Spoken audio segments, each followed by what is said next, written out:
Iroquois Board of Education meeting. I call this meeting to order. And can I have a motion to move to executive session for the purpose of discussing personnel? Yes. Second. Okay, discussion. All in favor? Opposed? Motion carries. We're moving into executive session. We'll be back at 7 p.m. Thank you.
to those who have come to observe the meeting of the Iroquois Central School District's Board of Education.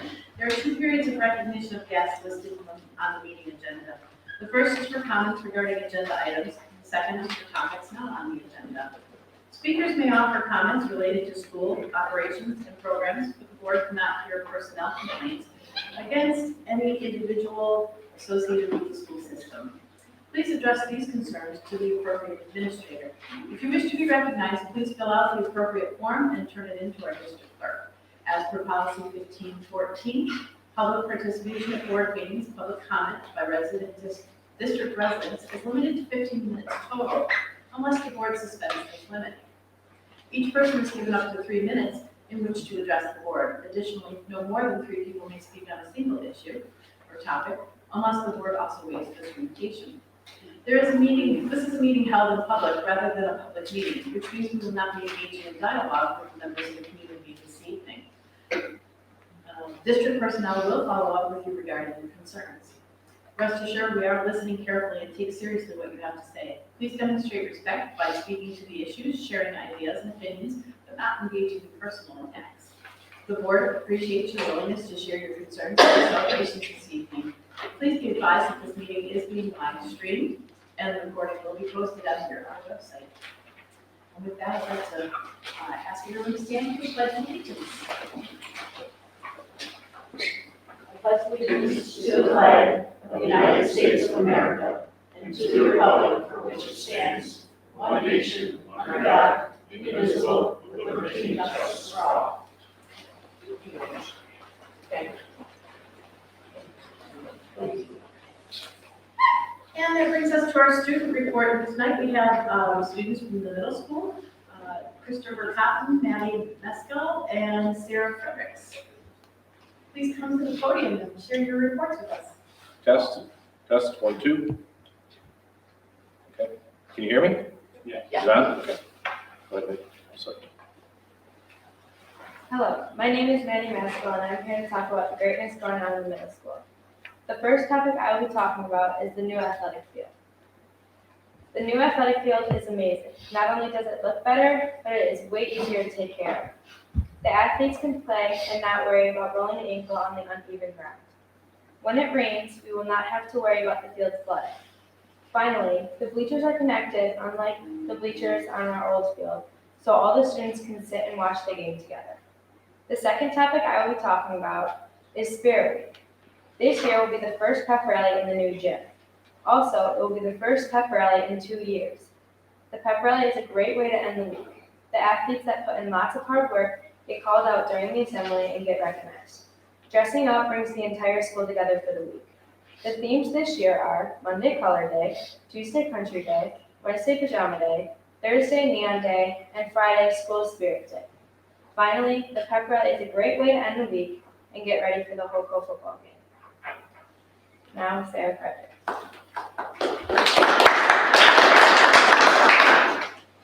Thank you, Maddie. As Maddie mentioned, my name is Sarah Fredericks. I have been given the wonderful opportunity to speak here tonight regarding the new middle school science rooms in the Regents courses. The Regents classes have challenged me in many different ways. They have given me more advanced work, which makes me push myself. These courses have also helped me to work on time management. With more workload, time management is important. Finally, these classes have given me the opportunity to take more advanced classes in high school. In addition, new science classrooms are extremely helpful. They have more storage, allowing my classmates and I to have more supplies. The rooms are also bigger, allowing more space to collaborate and complete experiments. The classrooms allow us to have fun and thrive. Thank you for your time, and I pass back to Christopher.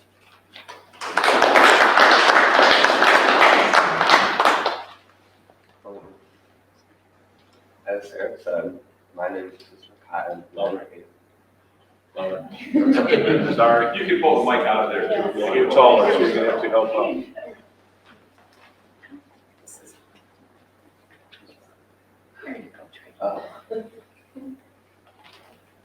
As Eric said, I'm Christopher Cotton, and I'm the 8th grader at Iroquois Middle School. Earlier this year, we had an activity day. This started in a home base with an activity where we had to talk to everyone in our class and got to learn different things about In my opinion, even though this might have been awkward, it was a good way to get to know people we wouldn't regularly talk to. Later in that day, we went to lunchroom and were separated by our teams, mentioning work after, and made flags about the things important to us. While we were doing this, we also had to talk to people on our team that we might not have regularly talked to. After that, we went to the field to take the giant picture of the eye and spend time outside. I think the picture of the eye represents the entire connectivity day as a whole and meeting new people and coming together. After this, all the grades went to the auditorium for a guest speaker. The guest speaker mainly talked about finding things that make you happy and interest you. He also talked about the impact that hanging out with the right group of people has on everyone. I thought the speaker made some people realize they should change who they talk to or how they act themselves. The guest speaker also sung and made serious topics sound not as harsh. He also called people up on stage, not just to show their talents, but to show the fullness that those people have. And even though it might have been embarrassing, he made it clear you should do what you want, not what others want. Overall, from the students' point of view, Connectivity Day helped a lot of students with their confidence. And the second topic I'm talking about is Uplift. Uplift is an online website on students' computers that was just brought into Iroquois this year. Uplift is being used by many schools all around and making a positive impact on students and school environment. On Uplift, you can anonymously submit a message. That message is cleared by the staff, and after making that sure it's a positive message, it will then be displayed on our computer systems. For students, from the student's point of view, it is good that your message can be anonymous because of things people have posted on there so far, but probably wouldn't have said in real life. And I think that Uplift is going to continue to help students that need it with a small amount of encouragement. Overall, I think that Uplift is making a positive difference in middle school.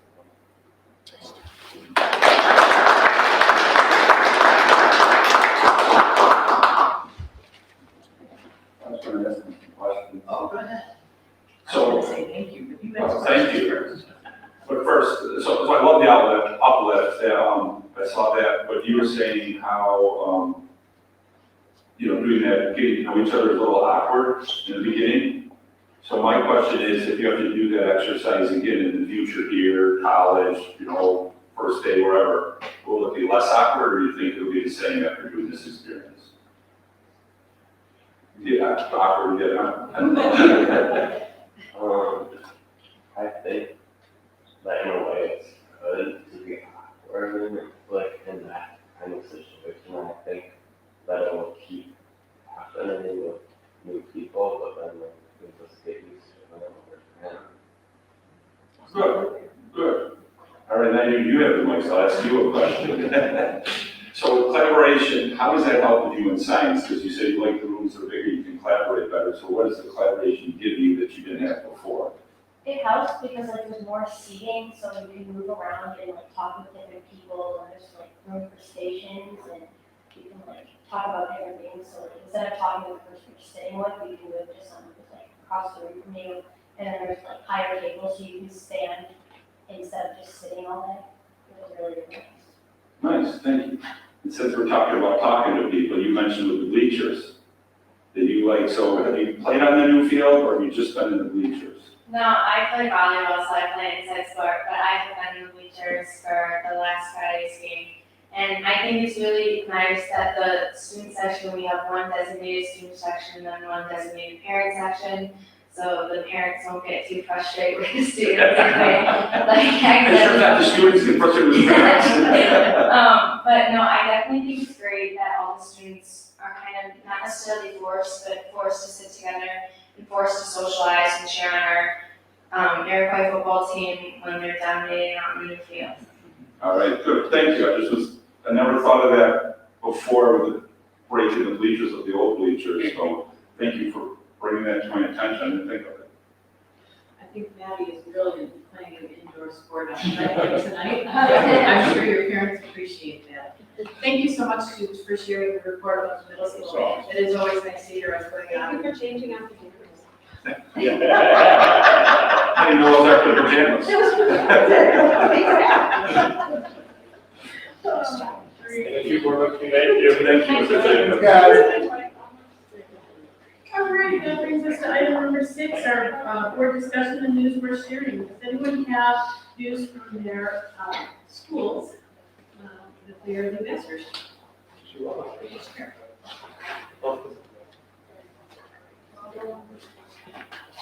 I'll start. So, I went to the PTO meeting for high school.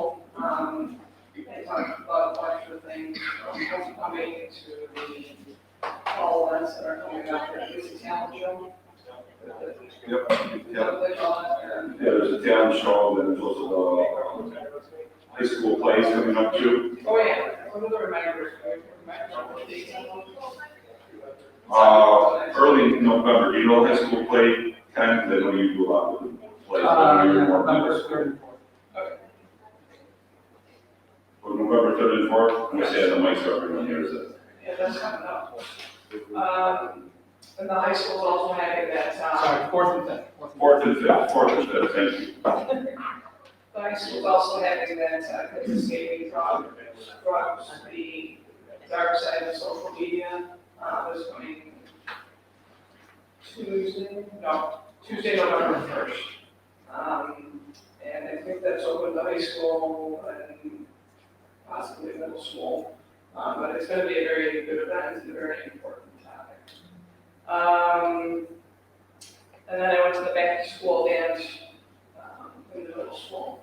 And that was mostly as a parent, and just to appreciate, their help and detail on these types of events, and they were happy to have important, so. Beautiful. Okay, I have a report for the middle school. The first thing I have on it is that the middle school dance was a great success, and it couldn't happen without the help of parent volunteers. So thank you. Even though you're a board member, you're a parent too. So thank you for volunteering your time to go chaperone and participate in an event like that. And thank you to all the parents who were involved with the school dance. We do have our pumpkin lighting coming up. It's Thursday, October 20th from 6:30 to 8. That is for the 5th grade families. And again, the MSA is looking for volunteers. You can sign up on the MSA's Facebook page. Volunteer time slots start as early as 3 p.m. to set up and go as late as 9 p.m. to take down. And the other thing that I wanted to announce is that they did announce that the middle school musical this year is going to be Frozen. I hope that's not a prediction for what January is going to look like. That's the middle school report. Anything else? Great. I would like to talk about ECSB, and I don't see that on our thing, if everybody's okay with me adding that in. We did have our Tim's dinner. There were several of us who were in attendance. And we had another great evening learning about how our budgets are built, how revenues are created, and some good advice about things that we need to look towards in the next 3 to 5 years.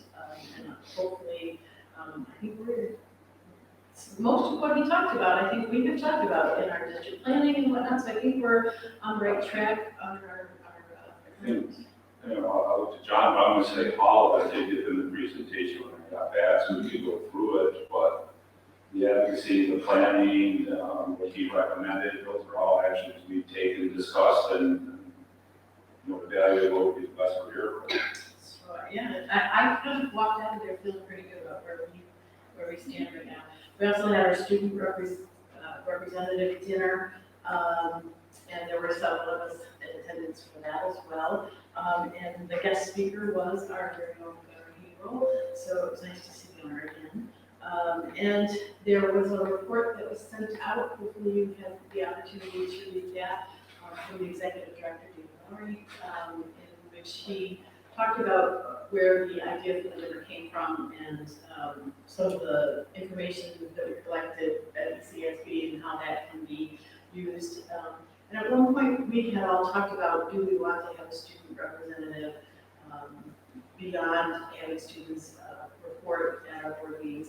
And so that is something that I think now would be a good time for us to open that discussion again and see if people are still wanting to explore that idea, or if we're happy with having our student reports the way they are now. You know, Gina, I would definitely advocate for that. If we didn't have the current participation that we do with our students, I find the feedback that we get from our student roundtable to be invaluable. And we have multiple students, you know, that we're getting input from. And then, you know, we do have, you know, reports on a monthly basis from our students at our board meetings. So, you know, I'm not sure, you know, if there would be any added value at this point, at least for me.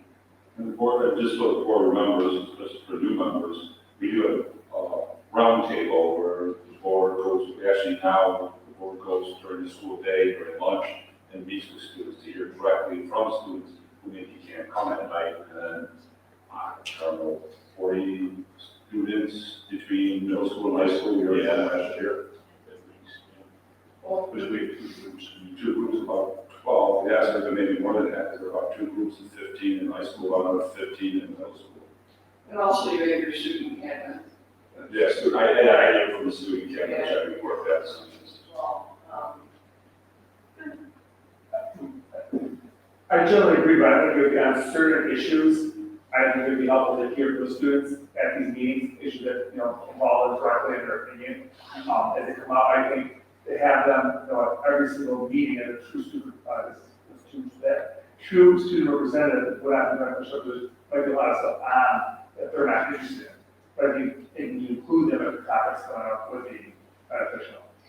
Yeah, sitting at the table that I sat at for the dinner, it became really clear to me that I think we get a lot of the same information and sometimes even better information with the system that we're currently using. And I kind of think I don't want to see that change. I like having multiple students from, you know, multiple buildings come in and report. Because I think we're getting a better sense of what's happening in the schools this way, where I didn't see that necessarily from some of the discussions I've heard taking place around me. So, Perhaps you could just kind of combine it with like, even a point of, if there's something that we're discussing that's important, maybe we could funnel those to the administrators from the building or the next report to make sure we're hearing from students about that topic. So we give them like our questions to the students, helpful for the administrators too. Like helpful with the report. I mean, they did a great job tonight about what we were talking about. But I mean, if they get something specific, we can certainly question and say, hey, our high school's doing this one, let's ask them, because we're going to be voting. Well, I think it's a good idea, and I know we've done that in the past, like it's a teaching plan, and we purposely sought out students that administrators, get students on that committee. I know there was an editorial about the class. I went through the high school, the board didn't ask me to, but did ask students, what did they think about the editorial? I mean, coming to our meetings to do their. Yeah, but that's it, I think it comes to the meeting too, so. And the other thing is if there is a specific issue that we, you know, that reaches our level and we're curious about, there's nothing saying that we can't invite students into our meeting and say, hey, we really like to hear about this. Right. You know, so I'm happy with the way we're doing things based on the things that I heard at that dinner. I think that we're doing a pretty good job. But you know, we had talked about it in the past as should we add a student, just, you know, shove that under the carpet, so to speak. Do you think like reminding the students that they can speak at a board of education meeting, whether it's agenda or non-agenda item, that Sure. that's an added. As a community There are member, issues that are coming up, so they can, do they know that? Like, I don't even think of it. No, as a student, they probably don't think of it that way, you know. I know when I was in school, that was a long time ago. I don't know that it was at the top of my agenda to go speak at a board meeting. usually the kinds of things, and I'm sure y'all had similar experiences, that we were really engaged with as students. If we needed to work things out, we usually did it with the building administration, not necessarily at the board level.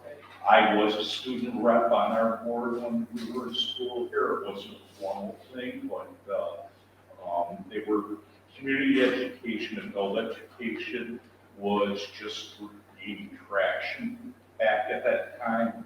And Iroquois was looking at implementing adult education classes here. And so the board had invited 2 students to participate in that. So we did travel with the board to Flint, Michigan, who at that time had the premier program. But basically, you know, I mean, our amount of involvement with the school board, it wasn't, you know, I don't remember it as a real meaningful thing. My dealings with our building principal, you know, guidance counselors and advisors, you know, not much.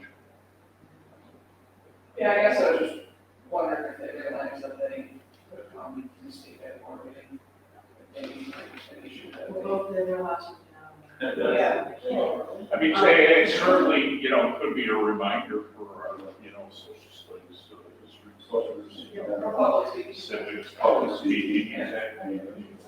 Who knows, maybe next, in our November meeting, we'll be interviewing students who want to see us. Well, here, well, don't our students do our announcements in our buildings, correct, in the school and in the school? And perhaps, you know, the week before or a number of days before our board meeting, they could add a little announcement, you know. I was actually reached out to the social studies department chair, and I know with the teachers, the teaching public speaking, maybe that could be the science they come and speak. Right. Extra credit, they I come think in. also just a kind of reminder of that chain of command, so if they want recess time, you know, speak to the principal, their teachers, the principal, you know, those kinds of I'll things. go back to the And board. then this is if you Talk to want them. to choose for, and they can always email things and, yeah. Or my amendments, 15 minutes. Well, that's actually for, They might like coming here to speak better than class 7, it's 5 minutes in class. I have 2 things I attended that I'd like to talk about.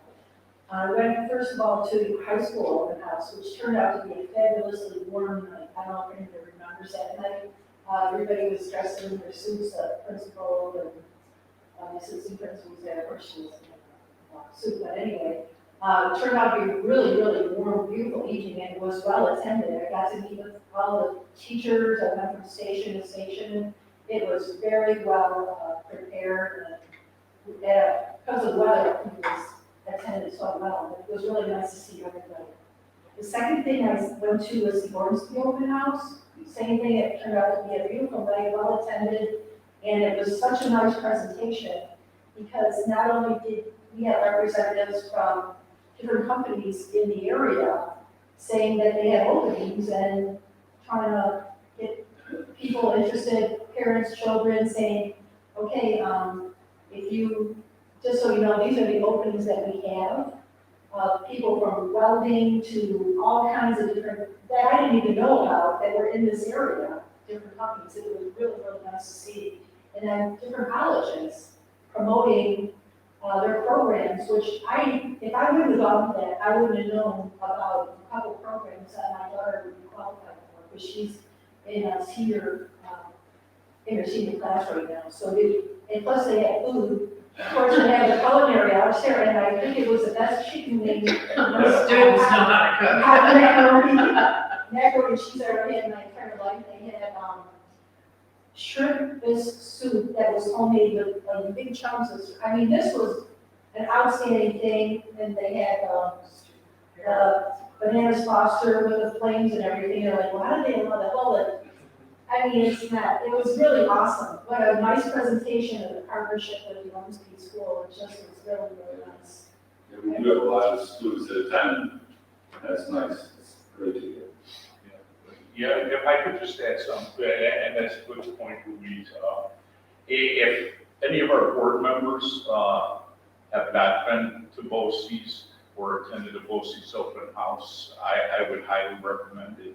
Also, if you can't do that, if you call and you can set up an appointment, and, they'll take you on the tour. ECASD also, we've instituted a night at BOCES, just so that our school board members are more familiar with the services and the offerings. It's tremendous. I mean, things that they offer our students or are able to offer our students through the BOCES programs are absolutely phenomenal. So, I did go to one that was, out at, is the one that's near, Harkness? no, it was the one. Next to our schools? No, farther out, where is that? I think. Oh, Springville was Yeah, probably yeah, the yeah, little same stem, thing. Be very Very detailed. nice. yeah, yeah. It was Yeah, they excellent. just opened. And I thought Harkness too, yeah, you're right, the programs they have at BOCES are really, really nice for kids, very nice.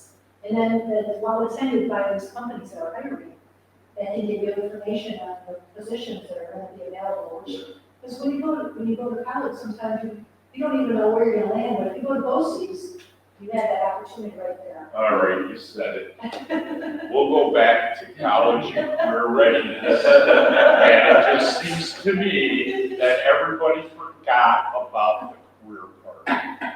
And I can't tell you the number of students that I've met through BOCES that graduated from BOCES with a very well-paying job. They had jobs before they left there. They learned skills. But yet we do tend to funnel our children towards the college path. And we know that we've got a tremendous number of students that don't wish to be there for whatever reason, or they don't excel, they're building up a tremendous amount of debt, and then they're unable to get, good jobs when they leave. And then we've got our students coming out of BOCES that free, high-paying jobs. A lot of them have started their own businesses since I've been on the board. So, I mean, there's a lot to offer. I think we do our students a shortcoming if we don't expose them to pieces. I think there's also a misconception that if a student goes to BOCES, that means they can't go to college. Yeah. And that's not true either. A lot of students graduate from BOCES and then they do go on to college. So it's not one or the other, you can do both. Right, for instance, 3 programs that were offered to my daughter, what she took at BOCES is a fabulous start. And then she could go to a 2-year degree program or then 1 to 4 years. So the BOCES gave her a head start. Even my daughter Alexis, she went to Ormsby and did science and sports conditioning. And now she went off, graduated from ECC, she's at Law State, and then will go get her master's, 2 master's degrees in health. She got health and wellness, she's going to get a teaching certificate for being a health teacher and a phys ed teacher. So she started BOCES, but she was way ahead of the crowd by going there because some of the kids couldn't pass some of the biology classes and stuff like that. She had a head start. It does give students, options, and it's, I think it's an important program for people to explore. So, I know I said I wouldn't say this since Jim came along, but as a new board member, which I'm not anymore. Board member, at what grade can kids start going to BOCES? Typically 11th grade, but there's like the P-TECH program that they can start earlier in the P-TECH program. Don't they middle school, university schools into the 8th graders? They expose them to it, but actually attending it for credits and everything. And so that's for P-TECH. They, P-TECH starts at 9. 9th grade, they have the 2nd and 8th grade, and they go to 9th grade. And just so you know, P-TECH is a specific program meant for students who may want to study something very specific like computer technology or I believe there's an automotive portion of it. But really what ends up happening is when when they graduate, they have completed a capstone, they have completed, a highly advanced training program, and they usually either are hired immediately out of BOCES with companies saying that we will pay for extending their education even. So, it's a highly specialized, opportunity. And they have college credits when they graduate too. One of my children went through a BOCES program, for, medical things, and it was a very rigorous program, and set her up for, going to school for, biology, pre-med, bio. So these programs are incredibly, academic, they're not. Well, with several of these exit exams, these are the same exit exams that adults take to earn their certifications. So, they are very stringent, they are, attached to a lot of number of hours of training. If students don't have good academic grades, good attendance, nice attitudes, they don't necessarily get through it. So it's a wonderful training for whatever children decide to pursue in life. The last thing for ECSB is that we do have the Day of Little dinner coming up on November 3rd. If you haven't already let them know, please let her know and send you that dinner. So that she can RSVP for us. November 3rd, it's a Thursday. And then that brings us to NISBA. We have the convention, but we also have, I'm sure, Sharon, you have something that you want to say? Yeah, we can talk about the conference question if you want, and then I'll report on the annual meeting. So, I just so confused. the conference is coming up. It is the October 27th, right? Is it there? This is a great opportunity. The Board of Education members who attend are volunteering their time to train to become better stewards for our district. We go so that we can learn about the latest trends in technology and advocacy efforts. We connect with other districts around the state. We share our goals and we network so that we can find out the best practices and bring back innovative ideas to be used here in our district and as leaders. I'm really excited that we are able to, after all of the years of COVID, that we're able to attend the convention in person again this year. It will be in Syracuse, and I'm sure that when we come back in November, those of us who attend will have wonderful reports to share. Do you want to share what we're doing? If you would like to share. Sometimes it helps to hear what people Yeah. want to go to, Yeah. because we don't go to the same. We do go to the same place, but. So, I think it's important to note that it was going to a convention that made us, kind of reevaluate what we were doing here and pushed us towards creating our strategic plan. That brought forth some really great things that we are now implementing in our district. So yeah, and I think those conversations too, after, Yeah. you go here, you go here, you go here, then everybody comes together. What did you talk about? What did you, I'm like, okay, you just had to recap of all the stuff, it's like you went to them all. I, kind of looked at the, 20 seconds. I was looking at things that fit our strategic plan, our, vision and mission statement, and then some timely things going on. So I'm going to go into one on renewable energy, resiliency and mental health and wellness. Kind of topic. Two that I chose are to do with the about school safety. One is the Uvalde briefing that's going to be going on. That's with a company actually that I think it was Louise and I'm not sure who the else was. I think Louise and I attended that one. With a company Armored One, there's a former Afghani, his wife is a teacher and started a company. He goes into the situation and does interviews, debriefs, gets the information he can in different ways than released to the public or necessarily on the internet, and then presents to school stakeholders. So it's it's a difficult session to attend, but I think it's gonna be an informative one if there's anything that we can learn. And then proof of practices in school safety and security. And then also one that, supports our mission statement to support culturally responsive and inclusive districts. So that's I'm already down. Yes, Marley, that's what I'm saying, the keynote speaker. I know, I felt like it. Well, I get to see that. I saw a couple that were specifically towards advocacy and legislation, that I will probably be attending those.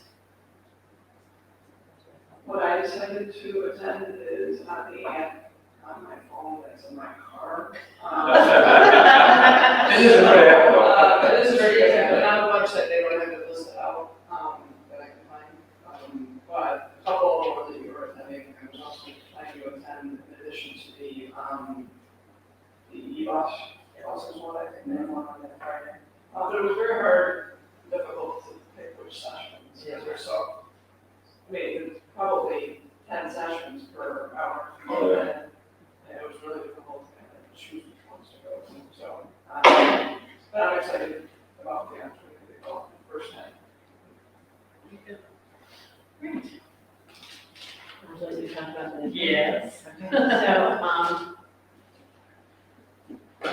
wrote down notes, I want to make sure I talk about it. Should I introduce what it is you're actually talking about? Sharon was our voting delegate at the NISBA virtual business meeting this past Monday, right?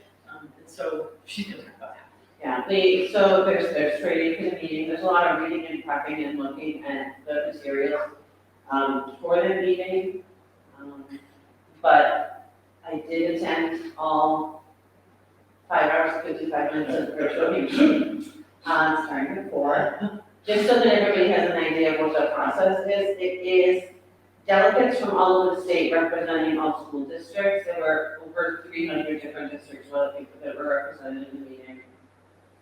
With resolutions that we passed by NISBA as an organization at the annual meeting, and that those resolutions are not policies, they're not laws, but they work guide advocacy and lobbyists that aren't NISBA lobbyists and advocacy. So it's a really important process, it's a long process, but it's a very, very important one.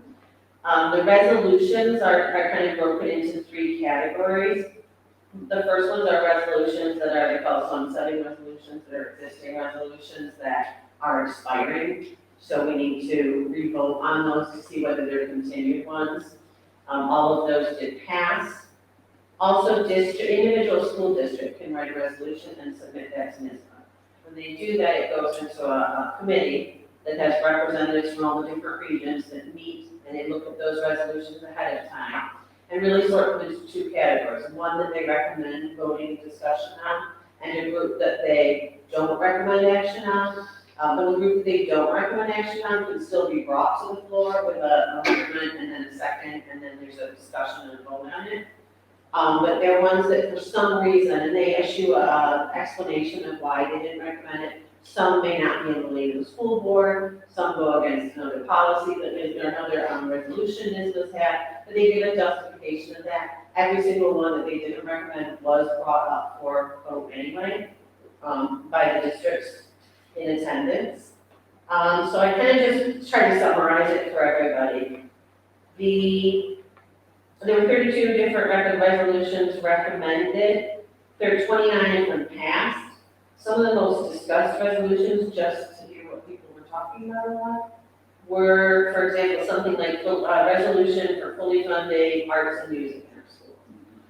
The interesting thing is the discussions about it, because at first that might seem like one that would be easy to say yes to, but then there were discussions about a resolution asking for a mandate.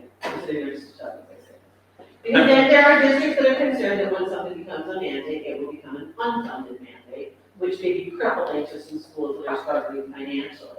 And those conversations versus recognizing the importance of arts and music in our schools and where those decisions are made, is that something that should be a state, a decision of the state, so it should be local. So the conversations are very interesting. That did pass, 80% yes and 20% said no.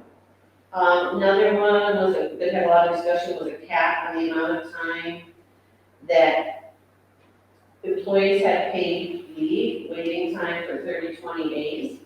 And that had a lot of discussion. Kind of the talking points were that those involved felt that it seems like that would be a great idea for school districts to limit that time for the school districts, how long you have to pay an employee waiting for that. At the same time, is that fair to employees? There were people there that spoke about the fact that every time they've been involved in 30, 20, it's not the employee delaying it, it's been the state representatives. And is that person guilty until proven innocent? So it was interesting to hear the discussion on both sides. That also passed 77% yes, 23% no. One that failed had a lot of conversation. It was resolution 16, and it was that security guards that are placed in schools be specifically trained in procedures, rules, laws specific to schools. The discussions of that did veer into school safety, other issues, whether that should be mandated by the states, are school districts doing that own training for themselves. Some into politics, some into mandates, and some into gun control. So you could see some of the discussions that are national discussions kind of coming through here. That failed, 54% said no, they didn't think that should be, something that NISMA had as a resolution, and 46% said yes. Of the 12 resolutions that weren't recommended, that was also for various reasons that the committee didn't recommend them, but again, they were brought forward. Some of the issues I think of note, just for people to hear, are ones that we have had raised by grassroots, different organizations we've seen in our school board meetings and across the state in different areas, and including some of the talking points that have been brought out with that. So those did show up in resolutions. And some of them were really political in general. And so NISBA had felt that they were outside of the lane. When they were brought up, it was interesting conversations again. One was universal health care for children, and whether NISBA should have a position on that. Another one was on whether NISBA should have a position on gun control. And then the conversations that went back and forth were between, are these digitally in politics, not necessarily school boards, or are these related to students and learning, which is the very purpose of the school board? So it was very interesting conversation. Another one that had a lot of discussion, and people wanted to extend the discussion, which did not get voted approved to extend the discussion, was something ambiguously worded, like the right of the local school board to opt out of curriculum that they found not historical, not traditional. The wording of that, there was a Big open door. that's a big Okay, very much in and just the school board deciding. So it was an interesting discussion, just so you have your pulse on it though. Those propositions failed, but it was about 77 to 80% no's, and there was a 20 to 23% yes. So this is just, I think, something we'll continue to see coming up. I think regardless of people's politics or opinions on any of those, I just think it's a reminder for people to pay attention to the board members and elected officials and what's happening, because it does guide the advocacy. I think the last point I wanted to make was that this is my first time in 10 years doing that role, and I was a little bit surprised hearing all the other school districts. It seems that most of the other school districts devote a meeting or two meetings to discussing each proposition and even voting on them. The delegates just going and representing their vote. And so, I certainly think that's something you might want to think about, so you don't have one member. I'm going to try to speak here for a district. But I didn't hear from anybody about any of that. But I think that maybe that would be a great way too for us to be transparent too, and maybe not all of them, but some of them that maybe we're not sure that we're all on the same page, so that we know that we have somebody representing us as an entire board. And so the community hears that dialogue amongst people of how they feel on some of these topics. So that was just, I thought it was fascinating. I did think it was long, but I thought it was absolutely fascinating. Thank you so much for spending so much of your time, you know, and dedication, not just the preparation for the meeting, all the reading and attending the meeting that teaches you how to go to the meeting, the prep meeting, and then a 5-hour meeting, but obviously a lot of time spent putting together the report for us as well. Thank you. Jay, I know ECASB, we used to review each of the municipal resolutions as a group, from Western New York, and we would do that analysis during legislative meetings. Yeah, and I think that's where the red delegate goes from to the committee, that they're going to, whether they're gonna recommend it or not. But it was important, it was important, I think it was important, and I think it's important. And Sharon, who wanted to just read out more about the 32 resolutions? Is that on their website? It's on the NISBA website. Also today, I think in our email, we got a report from NISBA that was all of the actions that were taken. I think they'll have, if I was watching some of my representatives, I tried really hard. Well, it's take over time, but I think all the percentages are on there. And the rationale for why maybe NISBA didn't recommend it, the voting, the percentages, so that you can see what happened in the action of the state. So Sharon, in the future, it sounds like you're recommending that we should do something more in our board meetings prior to the virtual meeting where we discuss the resolutions. What would that look like? Well, I'm thinking about that, because it could look like a 6-hour board meeting, right? That's what I was thinking. I was sitting here listening to this, so I think you could streamline it. For example, if we asked everybody to look at them by a certain day, are there ones that you would like to discuss? Exactly. And then get a pulse from everybody, because there are some that, just looking around our table, I think we do disagree on. That's okay, that's what a good board is. Or a good city, but that's a conversation that we could have. There are some that I felt like, I'm not sure anybody, but there's some that passed by 99% that I don't think would be. You could actually do that, have everyone vote on it ahead of time, and the ones that are unanimous, Right. we're clear that we're on We're the clear we're on the same same page, page, but the yeah. other ones, or the other way, we're, Right. everyone's no, Right. the ones in the middle. And that's good, that's kind of how the process went too. If there was no discussion, there's no discussion. But ones that I think people would like to express their opinion on would be interesting. Would you say that it's something that we should do at an actual board meeting, or should we schedule like a work session for it? I do think it should be, I think it should be public, I think. Well, work session. Right, and I think we should make sure it's public, I don't think it matters which it is. But I think it's an important, Just so we're not duplicating a lot of, work, perhaps our legislative rep for ECASB could come back with a recommendation, after they review things, because there could be some things on there that we might not be interested in or don't think that's applicable to us. But if it's a discussion at ECASD, something, might come up there that says, hey, you might want to look at this one, yeah. Exactly. So, and seeing is that we all vote individually as districts, Right, and that was the way in which everybody was expressing their opinions, and saying, speaking, we voted, some went on for 2 or 3 meetings in some districts. ECASB has only had one legislative team meeting prior to this, and it's the new members getting introduced and stuff.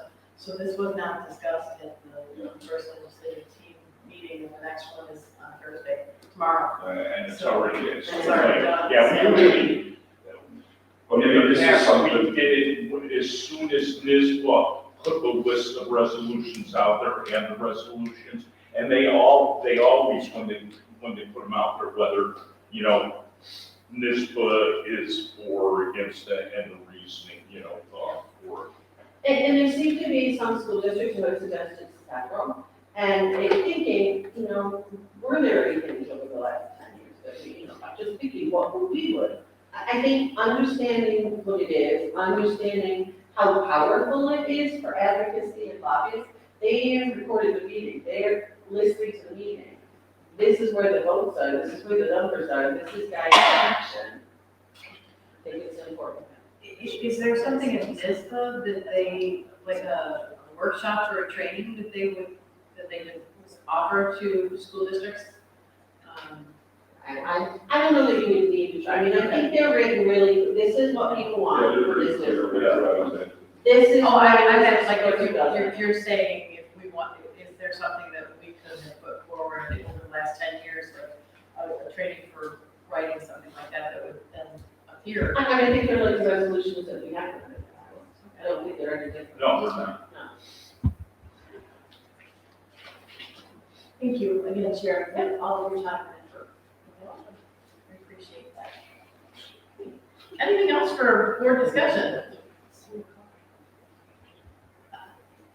All right, then let's move on to the superintendent report. All right, so I mentioned about student cabinet earlier today and strategic plans. So I did meet actually yesterday with my student cabinet, so it did make the agenda. But one thing I did ask them about was communication. That's one of the items in the strategic plan in the middle school, high school students.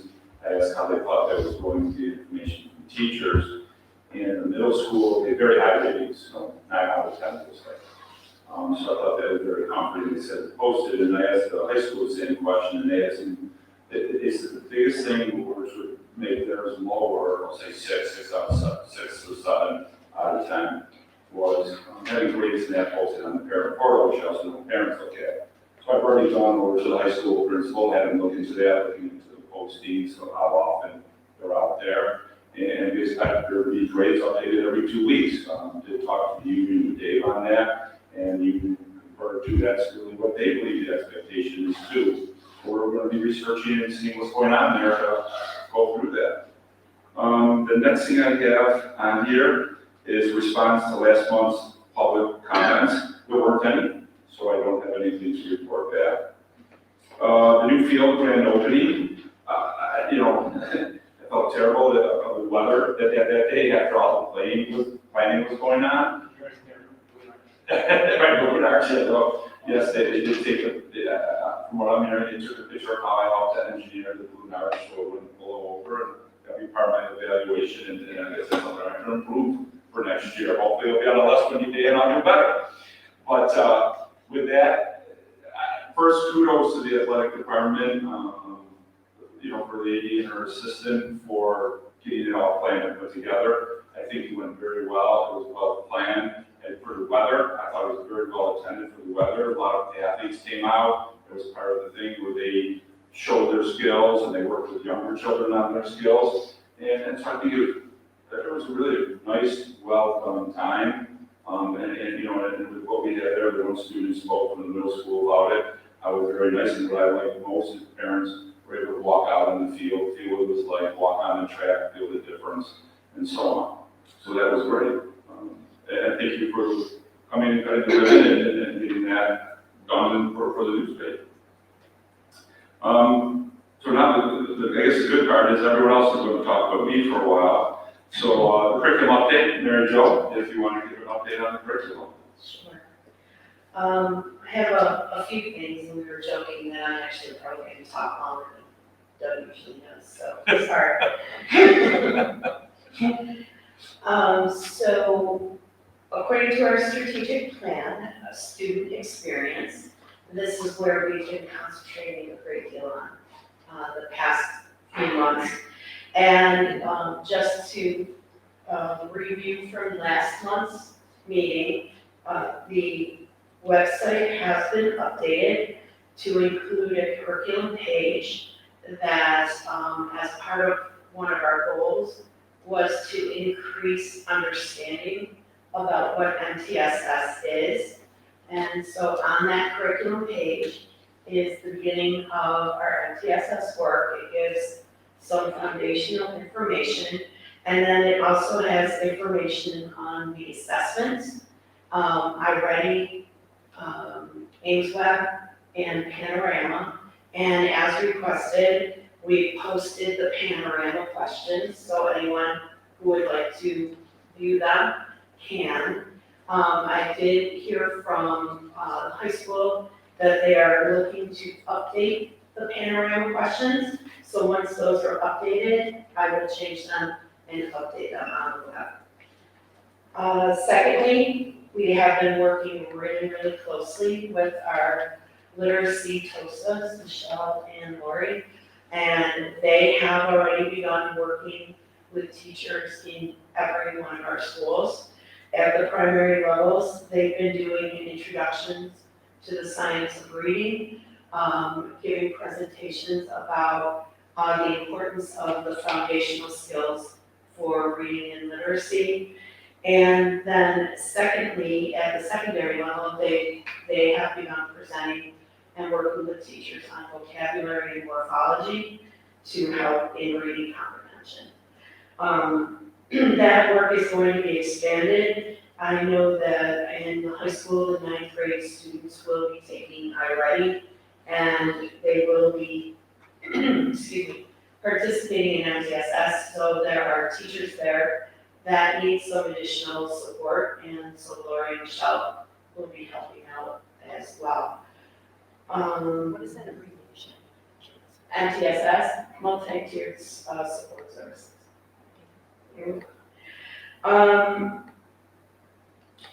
Regarding MTSS, the one thing that we are recognizing is that for years, we've really been concentrating on honing the skills of our RTI and our counselors. And because they're the ones that provide primarily the tier 2 and tier 3 interventions. But what we're really trying to highlight now is building the capacity and understanding of our classroom teachers. How does teaching phonics and phonemic awareness help in oral reading fluency and build comprehension? How do the things that we do in our classroom regarding social and emotional learning affect the success rate of a student because of their attitude towards school and their ability to form really lasting and wonderful relationships, not just with their teacher, but with their peers. So what we are doing right now is putting a concerted effort into training our K-8 and beyond teachers on things like iReady. What does it mean to download the report, and what does the data tell us? And then once we know what the data is telling us, how can we address student needs based on skill and become more specific in our support for them instructionally. And then in addition, on the SEL side, we've been working with Safe and Civil Schools. Tomorrow we have another meeting with our foundations consultant. And so on that side, foundations is helping us set the tone and culture of each of our buildings so that we as adults can help guide our students to making great decisions and treating everyone with respect. And along that line, we've also recognized the importance of working with our new teachers and how, because of COVID, even their instruction in college was interrupted. And so what, I know it's but I know she's smiling. I'm sorry. That's true. But it's true. Their instruction was interrupted. And so sometimes they were student teaching while they were substituting. And sometimes the mentoring that we who've been in education for a long time were privileged to get, they may not have. So to help support them, we are having the monthly meetings and we're using the book Champs. So to summarize, the Foundations program sets the tone of culture in the building, and chaps sets the tone of culture in the classroom. And so it helps teachers to have great classroom management, build good relationships with kids, help with communication with parents so that we can help parents and also form a great relationship when the students need additional help so that we're working as a team and to support our students. Well, last week, we had our new teacher meeting. We had approximately 40 teachers, year 1 and year 2, and the conversation was terrific. And they participated and they are sharing with one another, and just the collegiality that's being built is really, really exciting. And so hopefully, the way that it's happening in these bi-monthly meetings is that they are not just working with teachers in their building, but teachers across the district. So they're really learning about each other's roles. And so we had a UPK teacher and also an AP teacher, a social worker in there. And so we're getting a very nice variety of understanding what each other's roles are and the difficulties we face. That even though we say, oh, that's UPK, those are just little children, the reality is that that is probably some of the most important work that's being done in the district. So that's really exciting. And then to go along with your conversation about the POSI program, I was just speaking with some of the APs at high school. We are really looking at trying to go back to the practice of getting our counselors out into the community to look at and visit companies and schools. And this time what we're also going to be looking at is having the counselors invite particular teachers based on where they're visiting, so that there's a building of a good relationship between the counselors and the teachers to help support one another. Let's see. I think that's it. Thank you. Can I ask a question? Could I stop you? First of all, I was really smiling, and we know I was not commenting on the teacher's information. I just looked up and smiled. I just looked up and smiled. I mean, she smiled at me, but it was not always like I will my name. I just have a question when you mentioned the science ingredient. This is just a clarification of what you're doing and where the district is at. Is you went to the science ingredient. Does that mean we're no longer doing the loose units? Does that mean we are doing the loose units? Is it paired together? And if it is paired together, how is that juxtapositioning of philosophies being received or going? And that's a really good point, because what we're finding is more teachers are interested in learning about the science of reading, because it's decades of research that proves how students learn to read. And yes, there is a juxtaposition, excuse me, my mouth is dry, I can't pronounce it. And we're getting those questions, but right now what we're doing is just building foundational knowledge about what it is and what it isn't. And what I'm hearing from the teachers now is the same question. Now what? What are we doing?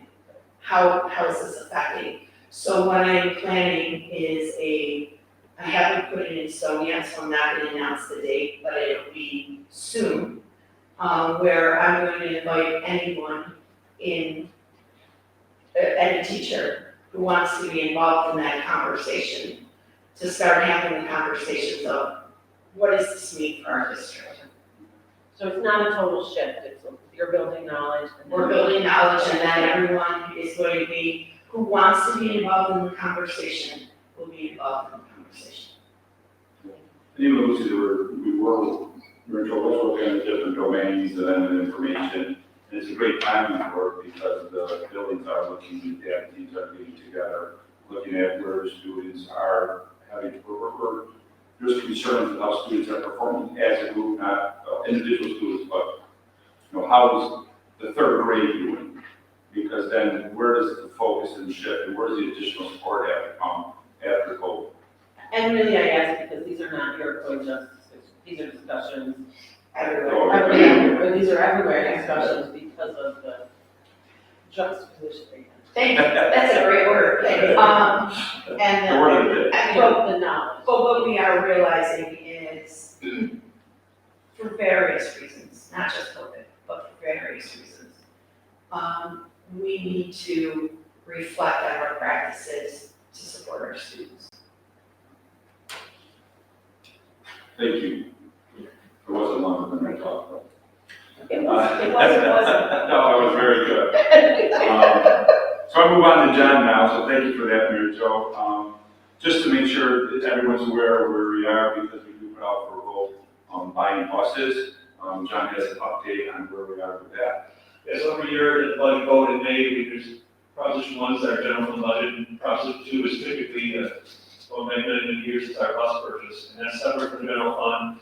It's the public authorizing us to borrow funds to buy buses. This year in May was going to be 3 full-size buses and 1 cutaway bus, we call it, which is a wheelchair-equipped, smaller van.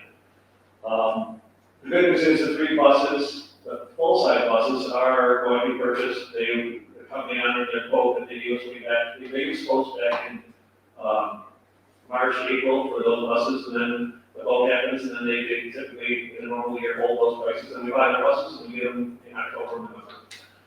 So full-size buses are being honored, we're gonna get those prices. The cutaways are a different world because you're dealing with GM or Ford chassis. That chassis has to be found and purchased, which they don't have very many right now. And then as we sent to another conversion company that does the body on it, to lift all those things that make the school bus. Right now, the chassis are almost impossible to get because there's such a long waiting list for those. And the companies, the chassis from and conversion are trying to increase some prices on us at this point because of CPI and everything that's going on in the world. As we know, that proposition has a not to exceed limit on it as well. So it was a not to exceed $474,169. So at this point, that conversion of that cutaway bus, we're going to choose not to buy that one because we would not be able to fulfill the promise of being underneath that cap money. We do have sufficient vehicles in our fleet to service all the students that we need to service with that kind of bus. And we go to spare if we need it as well. So even if we were allowed more money, I think it's not really the right time to buy that bus at this point with the supply issues and the price going up so much as they are. So we're better off holding off for next year and hoping for a better situation. And just to be clear, because John, the question I might get from in the audience is, well, if you have sufficient, why did you need to buy a new one? But John was able to work out with the neighboring district of how to get that spare bus in for us. So it takes care of our planning. So congratulations to John for finding a very effective way to take care of this and stay well within what we promised. Yeah, everything's great with the transportation directors in our area, neighboring districts. If we do get to a point where we have more students coming in that need that kind of equipment, they do help us and they let us, they'll, if somebody has an extra bus, they'll add it to us to have a spare, and we do the same to them if we need to, and they do work well together and make sure we're all covered in some way. So I have a question. Does this mean we're not purchasing this bus now, later on next year, if the situation changes and we, bus price goes down or whatever, do we still purchase that bus with the last vote, or do we need to do a new vote to purchase the bus? No, we would work on the new budget vote and new proposition in May. Again, we would start. And I guess to be legally clear, you're right, we could work off the old one, but we think it's much more transparent to do it new for the public. So if anyone's out there in the legal world that really has that question, we do it for transparency. We're going to continue with John. The education stabilization funds were things that happened during the COVID time of giving money towards the district, coming from state or federal is this one? It's a state, State. it's federal funds, but the state has, rules that they have to go by when they, authorize and distribute these funds throughout the state. So there are going to be, different levels of, oversight that's gonna take place from the state. So districts, there are 3 different categories. We are called targeted auditing almost is what it is. But there is a phase where they would come into your district and check how you're using these funds and making sure you're doing everything you say you're going to do with these funds and being used for the right purposes that these funds are intended for. We are called targeted program, which means that it'll be a half-day audit essentially over the phone, but they'll have us on the line and they'll ask us questions, so we might give information, and they may come back a few days later with more questions. And at this point, we are slotted for October of '23. So it's a way to wait, which is nice. And we'll see how the districts kind of go through the process, and I'll kind of learn how it's going with them. And but just, there's that level of oversight for those federal funds. And if there's no questions, John has one more to talk about because the audit has been completed for the 21-22 school year. I believe Luis is on that committee. And I think every board member has a copy of it in front of them. So how do we do, John? And Luis, too. So yes, the audit committee met last week, and we reviewed both the internal audit, which is more process and controls that we do internally here, and the external year-end review that reviewed all of last year, 21-22. This tonight, we're asking the board to approve the results of the 21-22 external audit, which is the 3 books you see in front of you. The findings of which are located within this book, which is called Communication Matters Related to the Internal Control over Financial Reporting. In there, I sound like a broken record every year, but they cited the extra classroom activities. So not bad. I mean, we expect this every year because it is such a unique area. It's small dollar values, and the reason why it always happens is that we have new students every year running these clubs, and we have to train them, show them how to do things. Some of the sightings were cash receipts not having proper paperwork attached to them, sales tax not remitted in the correct way. And then another observation they made was one of the clubs actually lost their ledger. So we're still searching for it, no one's located it yet, but we can recreate that, and we will. But those are fairly minor findings. Reminder, they look at everything from general fund expenses, federal fund expenses, cafeteria fund. They go through payroll, benefits. They look at purchasing and making sure we're doing everything with the purchasing, following our own policies that we have put forth. So really, the findings are really limited to that extra classroom activity. So not too bad overall. Right, and I just wanted to jump on that real quick, the extracurricular fund, there's actually a called pamphlet number 2 that talks about extracurricular, and it states in it, the purpose of this is for them to learn and train. So go ahead, Chuck, I hope I didn't do that. No, you didn't. Turn the mic on for yourself. Do all of our clubs, John, have student treasurers? I think most of them do. They do, but not all of them. Not all of them do, and the difference between them is there are some clubs, let's say mock tribe, I don't believe they have a treasurer, and the reason for that is they don't do any fundraising, they don't collect any money, but they just meet for doing the trial aspect of it. All right, well, let me make it. Would it be beneficial that, once the clubs start in September, that maybe, in October or November, that, either you or somebody from your office could have a little quick meeting and training? We do that, yes. We do that. That represents. Yeah. That's actually a requirement that started over a decade ago, where we do meet with them and train them and do the best. Again, with the looking back, we're looking at last year, so looking back at a different year, it wasn't quite as easy to get, people got. Exactly. Any other questions on the audit report? And thank you, Louise, for serving on that committee, appreciate it. Yeah, very good. Student clubs, now Dave is going to be reporting on this.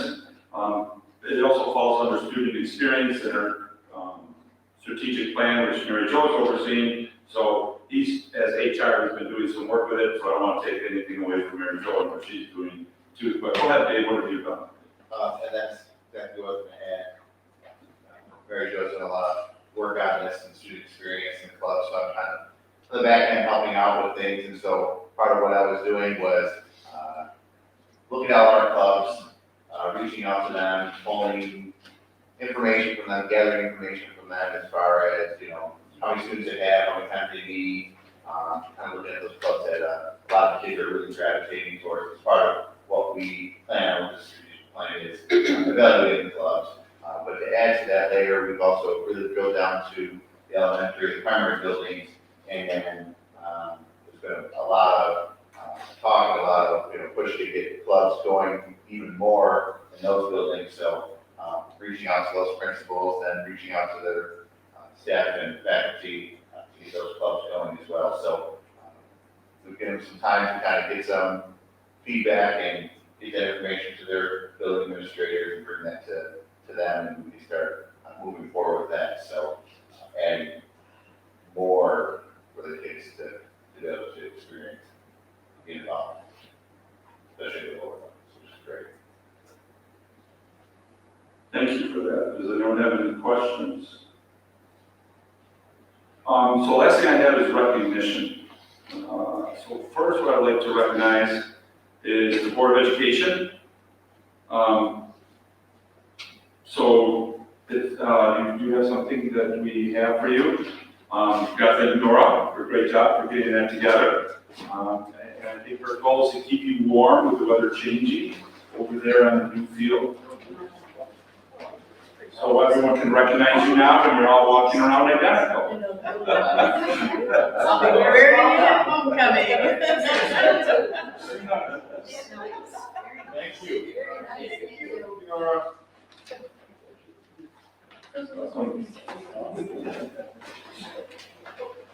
Also, I want to congratulate your man on retirement after 32 years. So that'll be coming up later in the agenda. And Jennifer John is actually her 10 years on this one, so congratulations to her with that. We also have next week will be Red Ribbon Week. So that has to do with drug awareness. So looking for that. Glad we also continue taking part of that. As we mentioned earlier, the high school play is November 4th and 5th. It ends in Shipwreck. Do you remember the name of it, Ken? Peter and the Starcatcher? Peter and the Starcatcher, that's what it is, not Shipwreck. Sorry, it's a picture of a boat. Peter and the Starcatcher. I have not seen that one, so I'm really looking forward to seeing that play. I'm very excited, especially when it's one I haven't seen, knowing how well our students do every time they put on a play. For athletics, we're not done. People are winning. So therefore, the girls varsity soccer are the ECIC League champions, and they're going to be going on to the quarterfinals. The boys varsity soccer, they won the pre-quarterfinals, and so they'll be playing in quarterfinals. The varsity field hockey are the ECIC League champions, and they'll be going on to the quarterfinals. Football is the league champions, and they will be moving on to the quarterfinals. Girls varsity swimming, they are going to be participating in the ECIC diving championships and the ECIC swim championships. The girls varsity volleyball are the ECIC league champions, and their postseason dates will be coming, and the boys varsity volleyball will have their postseason dates coming too. The boys golf had 2 athletes qualify for the ECIC champions. One athlete is qualified for the section championships to be held in May. Cross country will have the ECIC championships taking place coming up on the 29th. And then girls tennis, the first doubles group competed at EC, IC champions. So congratulations for getting there. And the cheerleading is third place in the ECIC cheer championships, and they'll be attending the game day section invite at Lake Shore, and the team also attended game day regional invite in Binghamton. And so, I didn't go put a lot of dates on there because go to our website, go to Arbiter, then you can look up the location, the dates, because some of them are still to be determined. So I didn't want to get one and not the other, and it'll be a lot to write down real quick if you're at home listening to this. Something that's also really, I believe it is sportsmanship and thinking of other people in the athletic field, and that means more to me than winning. And so I want to point out that the Iroquois Chiefs football program has made a decision to give back to support the Punch Pediatric Cancer Collaboration, or collaborative. What is so important and touching about this is this was initiated by a couple of our two senior captains on the football team, Nate and Matt. So therefore, I think that's just a great way to show that no matter what, the sportsmanship, taking initiative, giving back is so great to hear, so great to see and great to do. So thank you to them for taking that initiative. And that's all I have for my report tonight. Thank you very much. That brings us to recognition of the guests. Do we have any guests that would like to be recognized? No. Do not. Okay, and that brings us to discussion on agenda items 11.01 through 23.13. Does anyone have any comments about the items on the agenda? I do want to thank the board always for looking through these ahead of time and reading and asking questions and actually spending a lot of time thinking about them. I really appreciate that. All right, thank you for the donation. Donations. Absolutely.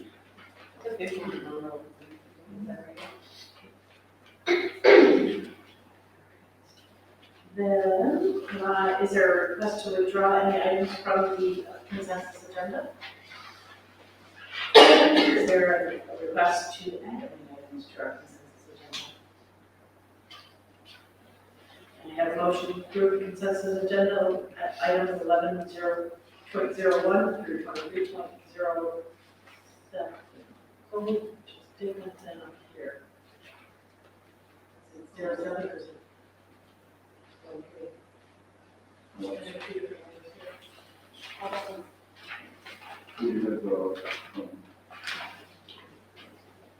How you want to use 23.13? Okay, so can I have a motion to approve consensus agenda items 11.01 through 23.13? Louise? Second. Chuck? Discussion? All in favor? Opposed? Motion carries. Which brings us to recognition of guests again. Do we have any guests that would like to be? Okay, we do not. So, is there a need for another executive session? I do not have. Okay. Then I am asking for a motion to adjourn our meeting. Sharon? She did not want to get Chuck a chance. Oh, sorry. Can I have a second, please? Thank you. Discussion. Now let's think about it. No. Favor? I think Sharon goes into 5.5 hours. So, just a record here, I asked for, all in favor, and then opposed. Okay, thank you, there we go. You didn't respond either, so. Okay, all right, that motion carries, we are adjourned.